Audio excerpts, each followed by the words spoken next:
Bueno, buenos días, buenas tardes, buenas noches, dependiendo desde donde nos estén mirando. Acá son, ya me perdí la cuenta, pero son casi las 10 de la noche en Bakú, Azerbaiyán, de sábado, o sea, de todo un día extra de COP. Confieso que me pinté los labios solo para no parecer tan cansada. Fue un día muy largo. Voy a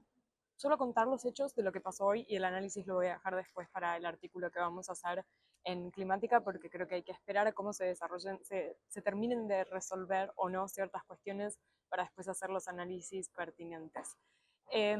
Recuerdan que ayer se había visto un texto que había recibido todo tipo de reacciones, ¿no? En contra, que era un texto con en su cifra, ¿no? De 250.000 millones de dólares a 2035, era muy por debajo de lo que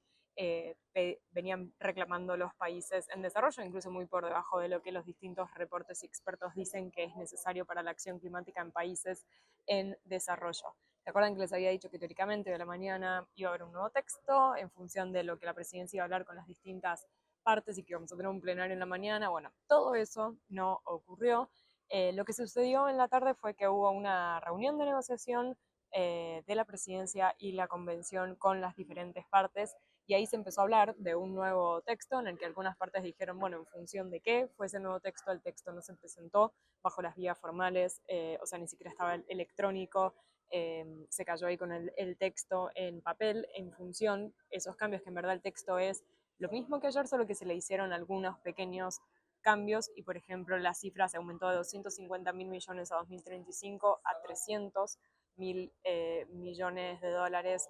a 2035, pero sobre todo hay una cuestión de, bueno, en función de qué fueron esos pequeños cambios, de si realmente se había consultado a las partes. Entonces ahí fue donde algunas partes empezaron de países en desarrollo empezaron a decir que no habían sido consultadas y que el proceso no había sido inclusivo. Ante ese texto, el G77 lo que dijo fue que el piso para ellos, desde el cual empezar a hablar de financiamiento y que resultaba aceptable para la nueva meta, era de 500.000 millones de dólares, es decir, no 100, no 250, no 300, sino 500.000 millones de dólares, y no a 2035, sino a 2030. Y después hubo dos grupos, los países menos desarrollados, conocidos como LDCs, y los pequeños estados insulares, conocidos en su grupo, en sus acrónimos como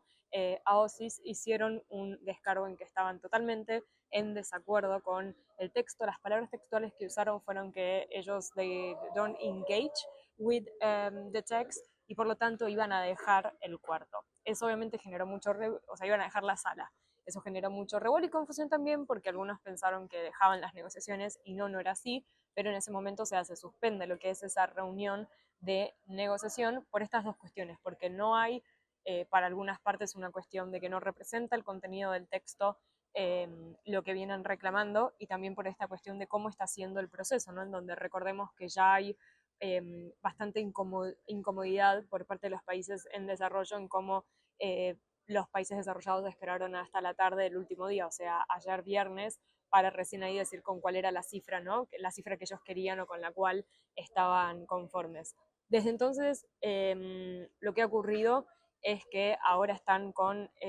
reuniones de la presidencia con las diferentes partes sobre lo que es el tema de la NCQG, de la nueva meta de financiamiento climático. Hubo recién un plenario, una primera parte, pero solo para aprobar ciertas cosas que ya se sabía que estaban, digamos, consensuadas, y más por una cuestión como sacar, ¿no? Cosas, tildar cosas hechas procedimentales. Pero ahora, siendo las 10 de la noche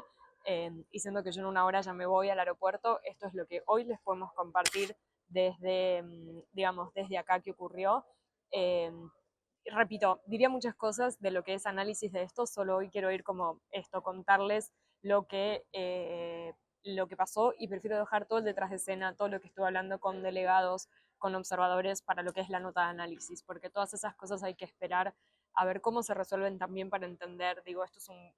en cierto punto es un juego donde todos tienen intereses, donde todos defienden también determinadas posiciones, y hay que después también analizar cuáles son las estrategias y cuánto hay realmente de lo posible para hacer eh, y lo que hay o no de voluntad política. Así que eso, este es el último video que hago desde el predio de la COP en Bakú, pero no es el último video que hago de la cobertura, porque vamos a hacer otro una vez cuando esto finalice, sea que si yo esté en el avión, en medio de la conexión o ya en Buenos Aires, pero sigan igual atentos a lo que son, el sitio web de Climática y las distintas redes. Y desde ya, gracias por acompañarnos. Pero bueno, insisto, la COP sigue, así que esto sigue también en lo que es la cobertura.